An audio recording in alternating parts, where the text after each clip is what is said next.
Praise Lord. उसका बेटा महलोन praise Lord. और उसका दूसरा बेटा किलोन। Praise the Lord. और ये बेथलेहम में रहते थे। बहुत ही खुश फैमिली थी, बहुत आनंद से रहते थे।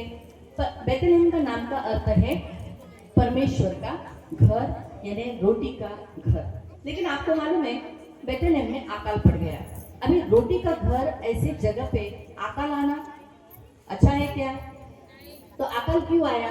परमेश्वर अकाल देकर, विपत्ति देकर मनुष्य को बताना चाहता है कि तूने गलत काम किया है, तुझे अभी भी मौका है मेरे पास लौट आने का। इसीलिए परमेश्वर ने इस्राएल देश में बेथलेहम में अकाल दिया था। तो अब अकाल के समय में देखो एलीमेलेक और उसकी फैमिली क्या करती है। नोआमी, तुम्हें तो पता है कि बेथलेहम में अकाल पड़ा है, तो हम इस देश को छोड़कर मोआब देश में चले जाते हैं। कम से कम वहाँ हम जिंदा तो रहेंगे। पर यहाँ हमारा घर है, हमारा परिवार है, हम इस देश को कैसे छोड़ के जा सकते हैं? अरे अगर हम यहाँ रहे ना तो तुम, मैं और हमारे बच्चे मर जाएंगे। पर परमेश्वर है हमारी रक्षा करने के लिए। मैंने कहा ना एक बार, हम इस देश को छोड़कर जा रहे हैं। ठीक है, जैसे आपकी मर्जी। पिताजी हम नहीं जाना चाहते। हाँ पिताजी, हम नहीं जाना चाहते। मैंने कहा ना एक बार, हम इस देश को छोड़कर जा रहे, चलो। और इस रीति से वो बेथलेहम में अपनी पत्नी, दोनों बच्चों को लेकर मोआब देश में, वहां निकट एक देश था मोआब देश में चला गया, जहां न परमेश्वर की कोई आराधना थी, न कोई भक्ति थी, न कोई परमेश्वर को मानने वाले वहां लोग थे। और वहां जाकर वो रहने लगा। मैं आप सभी पुरुषों से कुछ कहना चाहता हूँ। परमेश्वर को बिना पूछे कुछ भी काम न करें, क्योंकि परमेश्वर को बिना पूछे कुछ काम करने का नतीजा क्या होता है वो आगे आप देख लीजिए। और हम देखते हैं कि प्रियो, जैसे एलीमेलेक अपनी पत्नी बेथलेहम में से छोड़कर मोआब देश में गए। मोआब देश में जाने के बाद वो क्यों गए थे? बताइए, मैं आपको पूछ रही हूँ, वो मोआब देश में क्यों गए थे? क्या करने के लिए? जिंदा रहने के लिए। क्या करने के लिए? अकाल में अगर वो वहां रहते तो मर जाते ना। अकाल में क्या होता है? पानी नहीं होता है, खाना नहीं रहता है। इसीलिए वो मोआब देश में गए, वहां पानी था और वहां क्या था? अनाज था। इसलिए वो लोग जिंदा रहने के लिए गए। लेकिन देखो वहां आगे जाके क्या हो गया। एलीमेलेक जाकर बीमार पड़ गया। नोआमी, मुझे कुछ ठीक नहीं लग रहा है। आप फिक्र मत कीजिए, परमेश्वर है आपकी रक्षा करने के लिए। नोआमी, बच्चों का ख्याल रखना।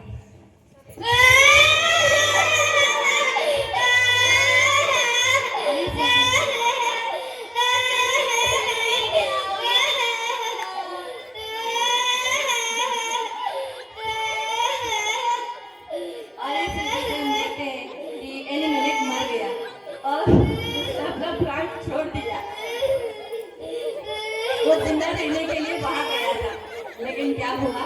जिंदा नहीं रहा, परंतु क्या हुआ? वो वहां प्राण मर गया। एलीमेलेक मर गया है, इसलिए कर्टन गिरा दे कि क्या हुआ? बेचारी वो विधवा हो गई और दोनों बच्चे भी क्या हो गए? दोनों बच्चे अनाथ हो गए ना। अभी बिना पुरुष के स्त्री को आप उन विधवाओं को जानो जो बिना पुरुष के कैसे अपने बच्चों को बड़ा करती है। बहुत दुख उठा। नोआमी भी वही किया। नोआमी को मालूम पड़ा कि बेथलेहम का अकाल खत्म हुआ, लेकिन वो क्या की? उसने भी बड़ी गलती की। वो कौन सी गलती की? परमेश्वर को पूछा नहीं कि चलो अपन वापस जाएंगे, और वो परमेश्वर के पास नहीं गई। और वो इसका नतीजा देखो क्या हो गया। वहां 10 साल हो गए बच्चों के साथ, बच्चे बड़े हो गए। 10 साल बीत गए, बच्चे बहुत बड़े हो गए। और नोआमी निर्णय लेती है, दोनों बच्चे बड़े हो गए हैं, मुझे इन दोनों की शादी करवानी पड़ेगी। अरे महलोन, अरे किल्लोन, और इस रीति से वो नोआमी अपने बच्चों के लिए वहां की अन्य जाति लड़की, जो मोआबी लड़की है, उनसे उसने विवाह किया। तो महलोन की पत्नी का नाम है ओर्पा, और किलोन की पत्नी का नाम है रूथ। इस रीति से वो दोनों वहां अच्छी रीति से, नोआमी अपने दोनों बहुओं के साथ बहुत अच्छी रीति से रहती थी और बहुत अच्छी रीति से वहां चल रहा था। कर्टन गिरा दिया जाए। कहते हैं कि बिब्लिकली बाइबल के अनुसार, बाइबल में लिखा है कि अपने बेटों के लिए अन्य जातियों की स्त्रियां न ब्याह करना। और ना ही अपनी बेटियों के लिए अन्य जातियों में से बेटे से ब्याह करना। ये परमेश्वर की आज्ञा है। लेकिन नोआमी को ये आज्ञा मालूम होने के बावजूद भी उसने ये काम किया और देखो क्या नतीजा उसका उन्हें भुगतना पड़ा। हम यहाँ ये देखते हैं। इसलिए आज इस नाटक के द्वारा पहला पॉइंट जैसे पुरुषों को बताया गया, प्लीज अपने फैमिली से प्रेम करो और परमेश्वर के निकट रहो। कुछ भी करना है पहले परमेश्वर को पूछो। और दूसरा स्त्रियों से कि जितने भी यहाँ है अपने बच्चों की शादी अन्य जातियों से ना करें, परंतु जो परमेश्वर को मानती है उन्हीं को आदर दे और उन्हीं से ब्याह करे।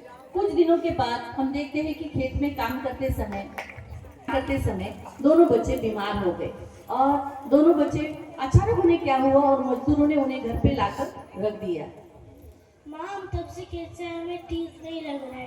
तुम फिक्र मत करो, परमेश्वर है तुम्हारी रक्षा करने के लिए। और दोनों भी तड़प रहे थे, बहुत करा रहे थे, मालूम नहीं पड़ रहा था उन्हें क्या हुआ था। और अचानक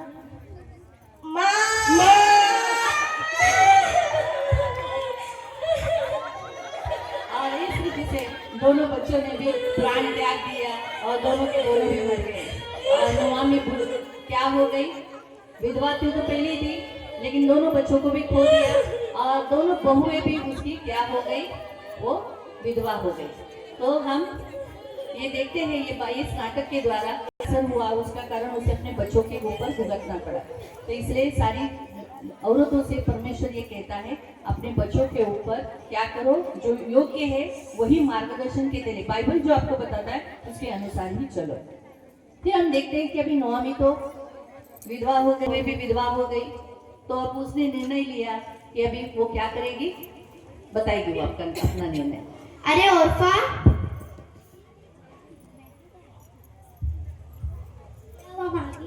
अरे रूथ,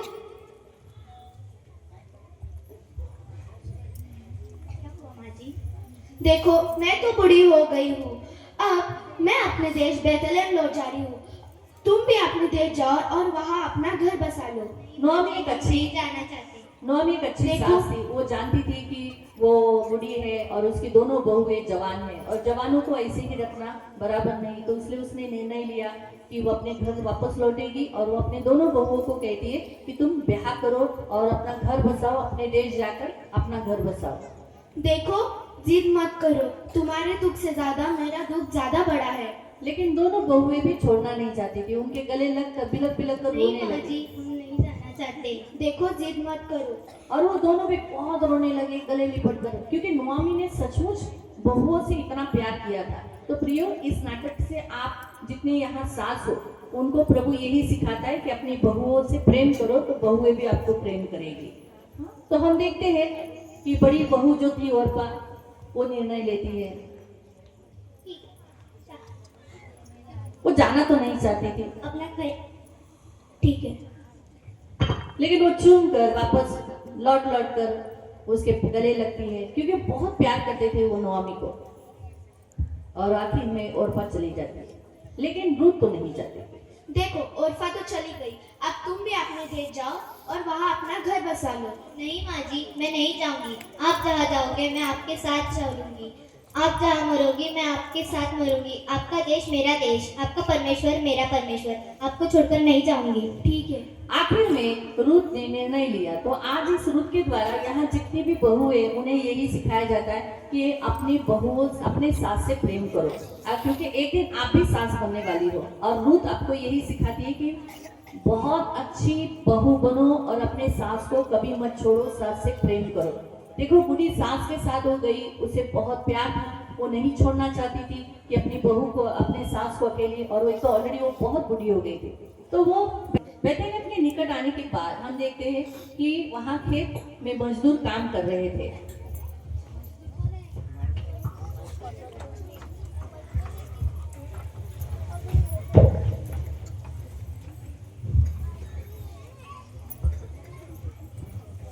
अरे भाइयों बहनों देखो नोआमी आई है। तो हम देखते हैं, अरे नोआमी तुम यहाँ? मुझे नोआमी मत कहो, मुझे मारा कहो, परमेश्वर ने मुझे मारा है। आओ इस देश में तुम्हारा स्वागत है। बेथलेहम में लौटने के बाद गांव के लोगों ने उसे स्वीकार किया। तो आज इस नाटक के द्वारा भी प्रियो जो भी हमसे दूर चले जाते हैं मसीह लोग परमेश्वर से, तो जब वो वापस लौट आते हैं तो बहुत जरूरी है हमें उन्हें स्वीकार करना, उन्हें ग्रहण करना। तो हम देखते हैं कि रुत एक अच्छी बहू होने के कारण वो अपने सास को, इतनी बुढ़ी सास को काम पे भेज सकती है क्या? उसके जीवन निर्वाह के लिए वो निर्णय लेती है। माँ जी, अब हम यहाँ आए हैं तो मुझे आप खेत में बीज बिनने को जाने की अनुमति दीजिए। अक्सर बहुएं क्या करती है, अपनी मनमर्जी करती है। शादी होने के बाद वो सोचती है सास को क्या पूछने का, सास को होती है उसको क्या पूछ के करने का, अपने मेरी मर्जी, घर मेरा है, सब कुछ मेरा है। तो रूत आपको सारे बहुओं को यही सिखाती है, सास को या बड़ों को पूछ कर सब कुछ करो, अपनी मनमर्जी से मत करो। और किसी को पूछ के करना कोई गुलामी नहीं है, कोई गुलाम नहीं आपको बताया जाता, इसे अधीनता कहा जाता है। क्या कहा जाता है? अधीनता। तो रूत आप हर एक सबको और हर एक बहुओं को, साथ साथ आए हम सभी को अधीनता, सबमिशन इज वेरी इंपॉर्टेंट। अधीनता बहुत जरूरी है, ये आपको बताया जाता है। और प्रभु ने ऐसे ही कहा है, मसीह के भय में एक दूसरे के, मसीह के भय में एक दूसरे के, जोर से कहे, मसीह के भय में एक दूसरे से अधीन रहो। हमें देखो रूथ, तुम यहाँ पर नहीं हो, यहाँ के लोग नए हैं, तुम कैसे जाओगी? मैं अन्य स्त्रियों के साथ बीज बीन लूंगी। ठीक है। अरे स्त्रियों, अरे क्या हुआ स्वामी? देखो मेरी बहू रूथ को अपने साथ लेके जाओ, जहाँ तुम काम करोगी उसी खेत में लेके जाना और वापस लाना।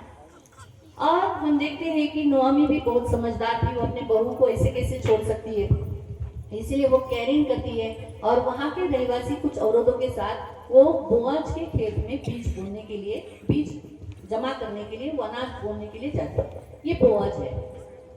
और बोझ के खेत में बोझ उसे देखता है कि अरे ये कौन आई है मेरे खेत में, गोरी गोरी पान, खूबसूरत, अलग सी ऐसी, बहुत हटके ऐसी, कौन है ये? हमारी जैसी नहीं लगती है ये। अरे बेंजामिन, यहाँ आना। वो स्त्री कौन है? नोआमी की बहू रूत है। अच्छा, तो मोआब देश से आई हुई वो रूत है। हाँ। ठीक है, उसका ख्याल रखना, उस पर कोई बुरी नजर न डाले और उसे पानी की कोई कमी नहीं होनी चाहिए। और कटनी करने वालों से कहना कि कुछ अनाज जमीन पर ही रहने दे ताकि उसे वो बटोरे। जी मालिक।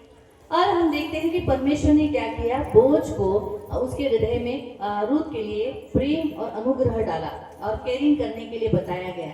तो हम देखते हैं प्रियो कि वहां पर बोझ के खेत से अनाज मिलने के बाद वो घर चली जाती है उन स्त्रियों के साथ।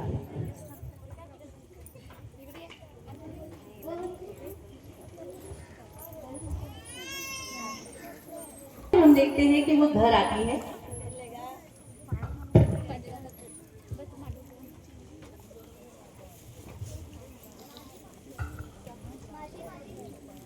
माँ जी देखिए, मैंने कितने सारे अनाज लाए हैं। पर तुम्हें इतना अनाज मिला कहाँ से? बोझ के खेत से। अरे यही हमारा संबंधी है जो हमें छुड़ा सकता है। उस काल में जो रिश्तेदार होते हैं उन्हीं से विवाह कराकर उनका वंश चलाने की एक प्रथा थी। और बोझ उन्हीं के कुल में से होने के कारण हम देखते हैं कि परमेश्वर ने बोझ के खेत के द्वारा, बोझ के द्वारा नोआमी का वंश चलाने के लिए, एलिमेलेक का वंश चलाने के लिए प्रियो हम देखते हैं कि बोझ का इस्तेमाल किया गया। आगे जाके हम देखते हैं रूत ने, नोआमी ने रूत की शादी बोझ के साथ करा दी। इस रीति से जो कुछ भी नहीं, जहाँ इम्पॉसिबल, हम देखते हैं कि नोआमी को बच्चे तो नहीं हो सकते थे, वो बूढ़ी हो चुकी थी। और रूत अगर वहाँ डिसीजन नहीं लेती कि अपने सास के साथ लौट आए, तो मेरे ख्याल से ये घर वापस नहीं बनता क्या? तो इस नाटक से परमेश्वर आपको क्या सिखाता है मालूम? लास्ट पॉइंट, जहाँ कुछ नहीं होता ना, जहाँ इम्पॉसिबल, सब कुछ हार गए, परमेश्वर वहाँ सब कुछ कर सकता है ना? तो नोआमी का घर फिर से बस गया। तो बोझ कोने में आपको बताती हूँ, बोझ के द्वारा ओबेद जन्म लिया, ओबेद के द्वारा ईशे, और ईशे से किसका जन्म हुआ? दावीद का। तो दावीद के गोत्र से हमारा यीशु मसीह जन्म लिया। तो इस नाटक में आपको बताने का अर्थ क्या है कि ये जो फैमिली है ये पूरी रीति से खत्म हो चुकी थी, लेकिन परमेश्वर ने उस फैमिली को फिर से बनाया। तो आज भी आपकी कितनी भी फैमिली टूटी हुई है, बिखरी हुई है, और आपको ऐसा लगता है इम्पॉसिबल है कि मेरी फैमिली बन जाएगी, वापस मेरी फैमिली खड़ी हो सकती है क्या? कभी नहीं, ऐसा लगता होगा। लेकिन मैं आपको बताती हूँ, इस नाटक के द्वारा प्रभु आपको कहता है आपका बिखरा हुआ कुटुंब फिर से जुड़ेगा, आपकी फैमिली फिर से जुड़ेगी, प्रभु आपकी फैमिली को फिर से बनाएगा, क्योंकि हमारा परमेश्वर कुटुंब वत्सल्य परमेश्वर है। वो कुटुंब तोड़ता नहीं, कुटुंब जोड़ता है। उसे कुटुंब बनाना अच्छा लगता है, तोड़ना नहीं। तो इसीलिए इस नाटक के द्वारा प्रभु यीशु आपको आशीष दे। Thank you. आपको समझ में